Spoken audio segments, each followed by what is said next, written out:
Inilah detik-detik penggerebekan sebuah rumah di Komplek Gria Melati, Bubulak, Kota Bogor. Ya. Gimana? Barang alat apa nih Mas Dian? Ini alat potong, Pak. Buat potong ini ya? Buat potong, Pak. Ini ya. Iden mana TKP? Idennya mana? Iden. Tunggu.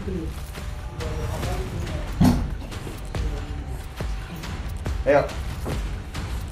Mana lagi? Buat cetakan mana cetaknya?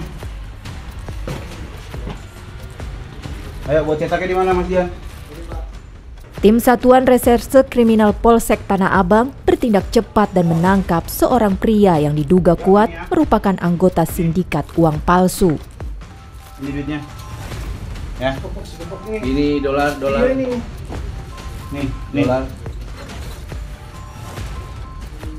Dolar ya, dolar.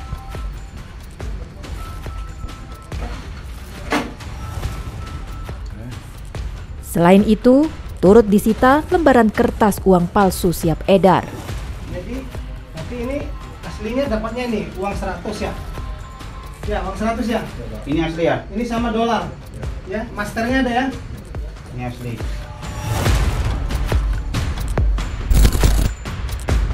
Titik awal pengungkapan ini bermula dari sebuah bungkusan hitam yang mencurigakan yang tertinggal di dalam gerbong KRL jurusan Tanah Abang Rangkas Bitung. Bungkusan hitam itu ditemukan petugas KRL. Di dalamnya bukan pakaian atau makanan, melainkan tumpukan uang palsu.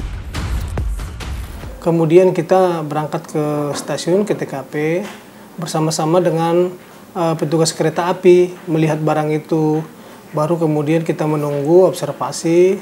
Ada seorang laki-laki berinisial S ya, SJ, itu mengaku itu miliknya. Setelah kita mintakan identitas yang bersangkutan, kemudian kita buka bersama-sama isinya. Kita pertanyakan, tadinya kita ragu juga kalau itu uangnya benar, tapi setelah kita interogasi mendalam, dia mengaku kalau uang itu tidak asli lah, palsu gitu. Ternyata transaksi yang seharusnya dilakukan di wilayah Banten dibatalkan sepihak.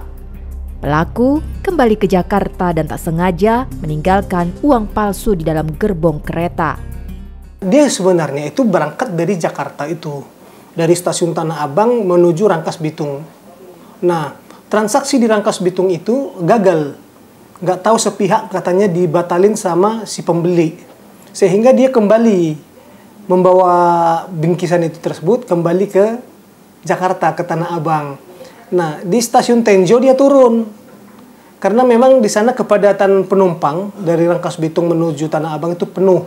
Sehingga dia turun di stasiun Tenjo, beralih mau pindah kereta tapi tujuan yang sama.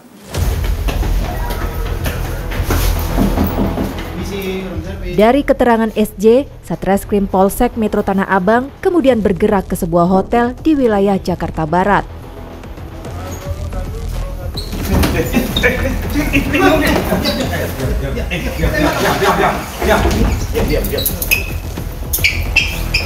Nih. Tunjukin KTP kamu. Di mana tasmu di mana? Sempat terjadi perlawanan saat tim reskrim Polsek Tanah Abang berusaha masuk ke dalam kamar hotel.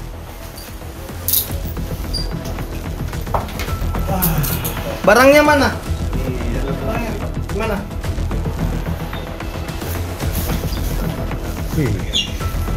Ini apa?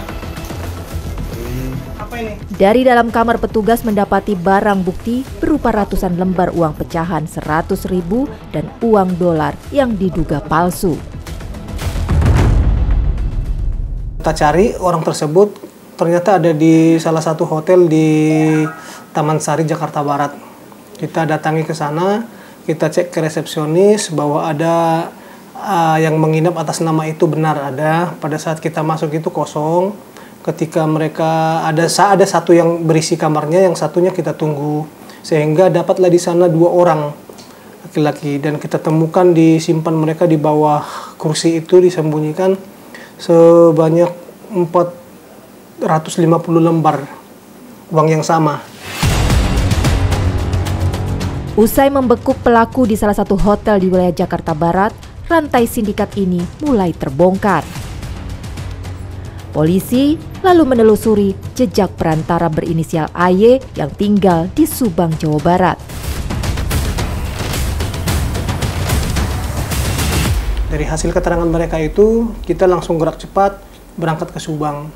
Dari Subang, dari keterangan dialah kita dapatkan yang di Bogor. Kita tanyakan asalnya dari mana. Kita tanyakan siapa yang buat, siapa yang cetak. Dan dia langsung mengatakan kalau di rumah itu yang dicetak. Dan dia sudah berapa kali datang ke rumah itu untuk mengambil uang lembar kertas tersebut. Dari Subang kita nyampe jam 4 pagi kita di Bogor. Nah di Bogor kita langsung temuin ketua RT setempat bersama-sama dengan kita masuk ke rumah itu. Ya alhamdulillah kelihatan semua hasil barang-barang cetakannya itu. Sindikat ini menjanjikan keuntungan besar pada calon kliennya. Dengan skema 1:3, pembeli hanya perlu membayar sepertiga dari nominal uang palsu yang akan didapat. Jadi dia menawarkan kepada si pembeli, mungkin dia bisa jadi sampel. Contohnya dikasih sampel sebesar 10 lah. Kalau dikatakan 10 lembar itu, sehingga kalau si pembeli itu merasa berminat, dia akan pesan kembali. Iya, kemudian diantar kembali. Nah di sana mereka kesepakatannya 1:3 lah ibaratnya. Contohnya kalau mereka dipesan, si pembeli memesan 1M, maka yang datang nanti ke dia 300 juta. Pengungkapan di Bogor menambah deretan panjang kasus uang palsu di Indonesia.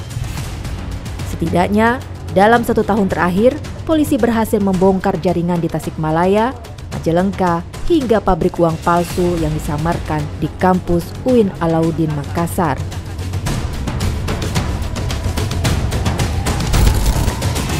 Dari sebuah bungkusan hitam yang terlupakan, terkuaklah jaringan pencetakan uang palsu. Tapi, siapa sebenarnya dalang di balik pencetakan uang haram ini? Bagaimana cara mereka memproduksinya?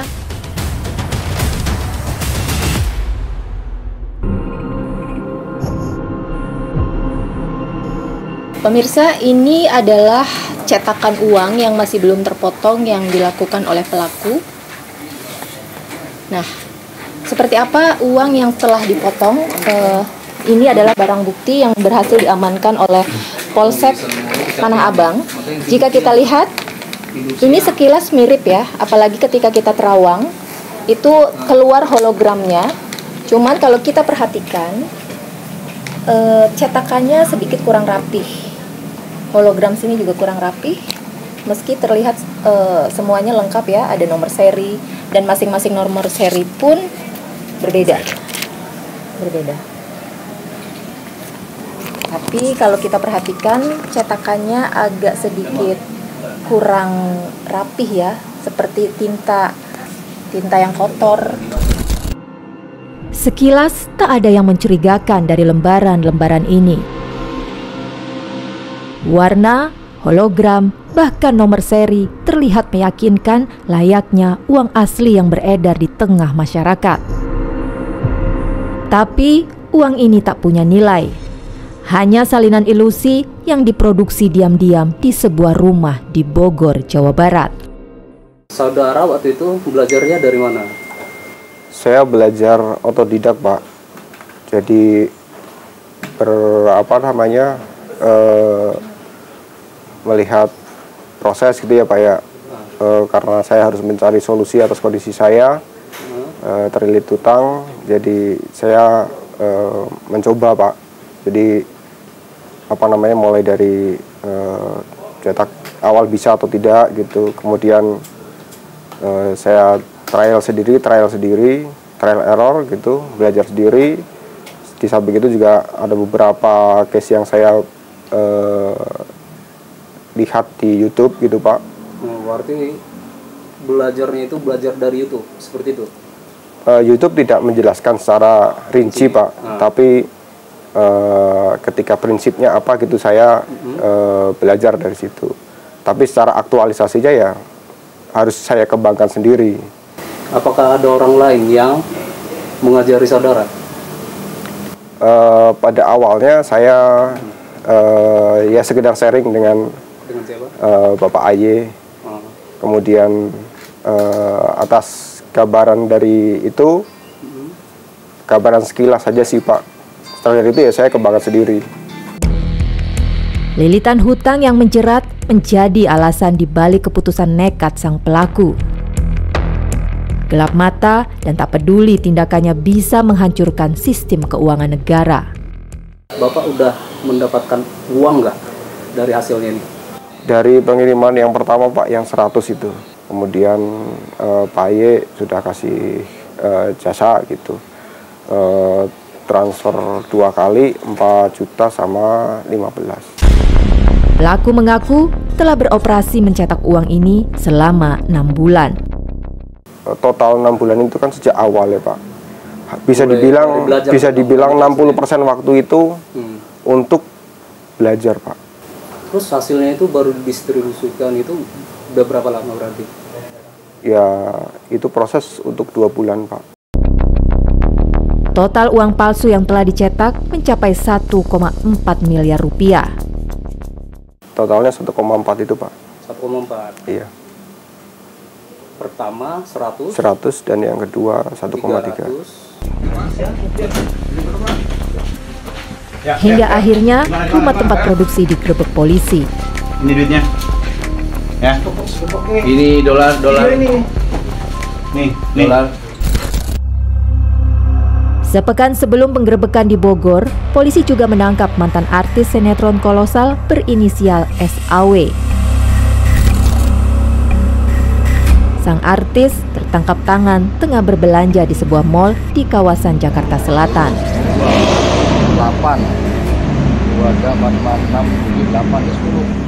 1 kali dia sudah bisa transaksi menggunakan uang yang diduga palsu, kemudian 2 kali dia mencoba untuk kembali bertransaksi membeli kebutuhannya ya, dan ketiga kali sebetulnya dia sudah bisa bertransaksi. Namun demikian saat itu dia tertinggal HP-nya, kembali lagi ke tempat yang sudah transaksi. Nah itu yang bisa diamankan oleh petugas mal tersebut.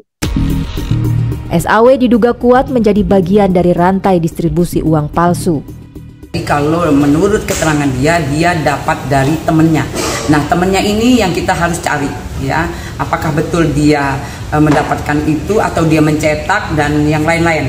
Harus kita dalami dan kita kembangkan jelas. Tak hanya digunakan untuk berbelanja, pelaku SAW juga sempat menyumbangkan uang palsu senilai 10 juta rupiah untuk berinfak di Masjid Istiqlal Jakarta jelang Hari Raya Idul Fitri. Sudah memberikan juga sumbangan kepada rumah ibadah. Nah, rumah ibadah ini yang kita harus cari.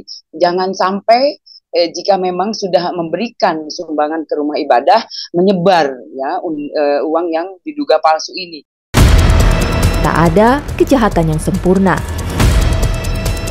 Sehebat apapun kejahatan itu disembunyikan, kebenaran akan menemukan jalannya. Namun, ketika uang palsu beredar bebas, siapa sebenarnya yang paling dirugikan? Apakah sekedar kejahatan kriminal atau ancaman serius bagi perekonomian nasional?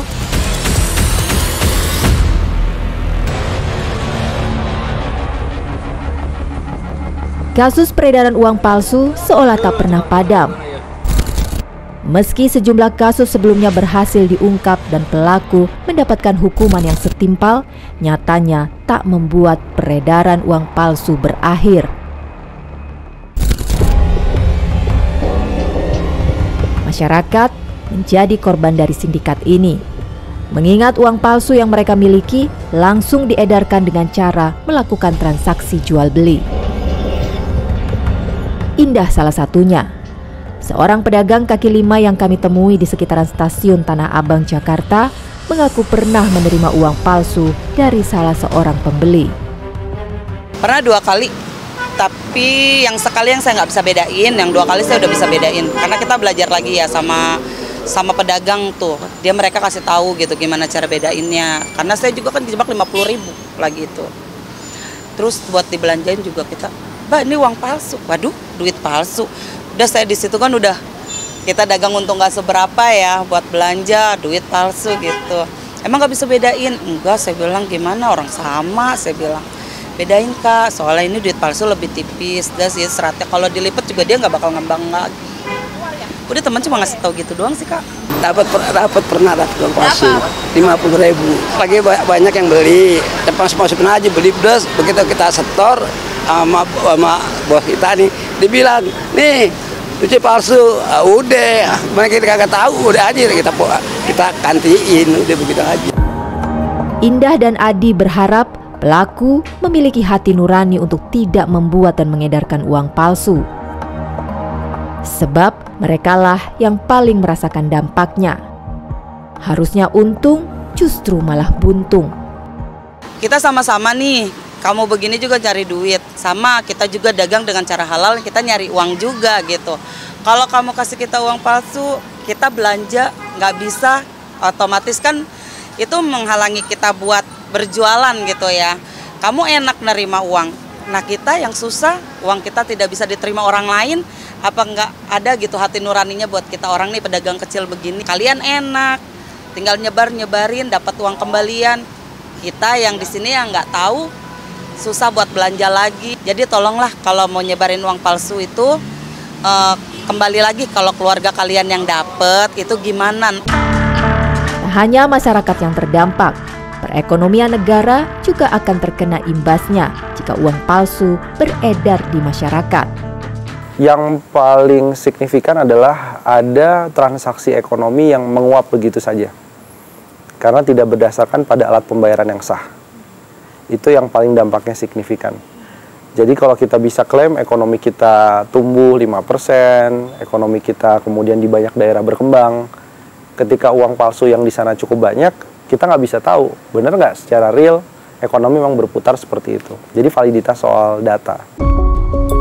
Bank Indonesia menjadi satu-satunya lembaga negara yang berhak melakukan pencetakan dan peredaran uang di negeri ini. Hal tersebut sesuai amanat Undang-Undang Nomor 7 Tahun 2011 tentang mata uang. Dan dalam pelaksanaannya, Bank Indonesia menunjuk perusahaan umum atau Perum Percetakan Uang Republik Indonesia atau Peruri. Lalu, bagaimana pengawasan dan pencegahan yang dilakukan Bank Indonesia di tengah maraknya kasus uang palsu yang beredar di masyarakat? Direktur Eksekutif Departemen Pengelolaan Uang Bank Indonesia Anwar Basori menyatakan jika pihaknya tak tinggal diam. Ini kan tadi karena kita punya namanya Kuta Supal yang berkoordinasi untuk melakukan tindakan represi di dalam penanggulangan uang palsu di Indonesia ini, karena ada pembentukan itu yang dilakukan oleh BIN, kemudian Bank Indonesia, kemudian tadi Kejaksaan, kemudian juga ada dari Bea Cukai, itu rutin Mbak. Jadi begitu penegak hukum itu mengindikasikan ada ada follow up-nya, itu langsung kita berkoordinasi. Selain pencegahan yang terus dilakukan, Bank Indonesia juga meminta masyarakat untuk melakukan pencegahan mandiri saat bertransaksi. Melihat ciri-ciri uang asli dari Tiga D yang gampang dipahami masyarakat, salah satunya adalah ya tadi kita lihat tentunya yang paling besar uang pecahan besar, yang biasanya target palsu kan biasanya pecahan besar itu atas 100 sampai 50.000 gitu. Nah di 100.000 itu kita lihat ada namanya kayak bunga anggrek yang berwarna yang bisa berubah-ubah. Itu gampang sekali dilihat, itu gampang dilihat dengan gampang sekali. Yang kedua adalah benang pengaman. Benang pengaman itu selalu ada dinamis warnanya, terus ada tulisannya yang 100, 100.000, 50.000. Itu adalah dua fitur yang sebetulnya mudah dilihat dan itu dengan teknologi tinggi. Jadi meskipun mudah dilihat, itu adalah pengaman dan ciri-ciri untuk asal upah yang sangat-sangat teknologi tinggi. Sehingga itu yang dilakukan dilihat. Nah kemudian kita bicara diraba yang paling umum. Diraba itu dengan tangan Mbak, ada yang namanya di depan dan lain-lain. Nah biasanya kertas itu selalu yang asli itu kasar. Ada namanya intaglio lah kalau kalimatnya, itu rasa kasar dan ada bergelombang. entah itu di dalam nama pahlawannya di sana, kemudian ada rupiahnya dan yang lain, itu selalu paksa karena sehingga ada bergelombang, itu namanya instabil, itu selalu bisa kita rasakan di laba.